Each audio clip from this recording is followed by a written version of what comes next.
Halo teman-teman, saya Kiki dari Prima Palet. Di sini saya akan mereview mengenai palet M1210 yang biasa digunakan untuk racking.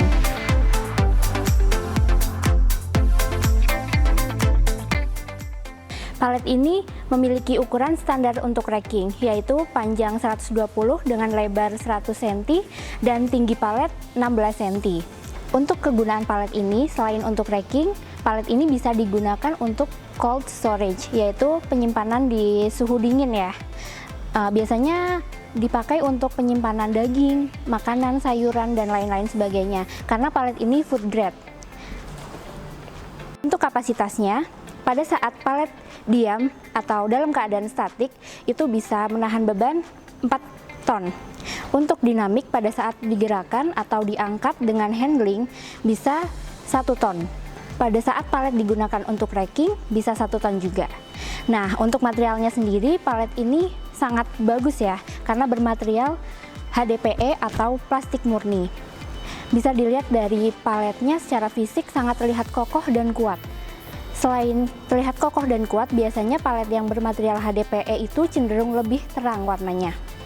Nah, selain itu, keuntungannya memakai palet ini, kita bisa memakai palet material handling. Pertama, bisa memakai forklift untuk 4-way, bisa pakai hand pallet 4-way, dan bisa pakai hand lift 2-way, begitu. Oke, sekarang saya akan menjelaskan bagaimana supaya palet yang kita beli ini bisa lifetime-nya bagus atau awet.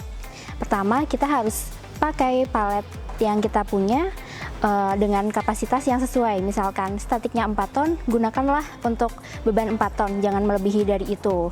Nah, tips yang kedua, kita harus memakai handling yang sesuai juga. Untuk palet ini memang bisa pakai material handling forklift, hand pallet, dan hand lift, tapi tidak semua palet bisa menggunakan 3 material handling tersebut. Jadi kita harus benar-benar paham material handling apa yang bisa kita gunakan untuk palet yang kita miliki.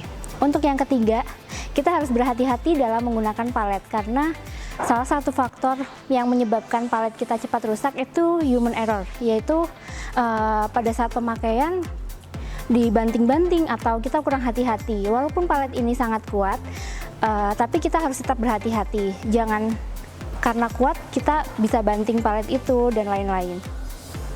Palet yang saya review ini termasuk palet bekas grade A. Bisa kita lihat stoknya di belakang. Nah, palet grade A ini punya perbedaan ya dengan palet-palet yang biasa, palet bekas yang biasa. Kalau palet grade A ini kondisinya masih 90% bagus dan brandnya pun seragam. Oke teman-teman, demikian review palet kali ini. Apabila teman-teman ingin menanyakan lebih lanjut mengenai palet ini atau mungkin tipe palet plastik lainnya, bisa hubungi saya di nomor yang ada di bawah ini atau kunjungi website kami di paletplastik.id. Terima kasih.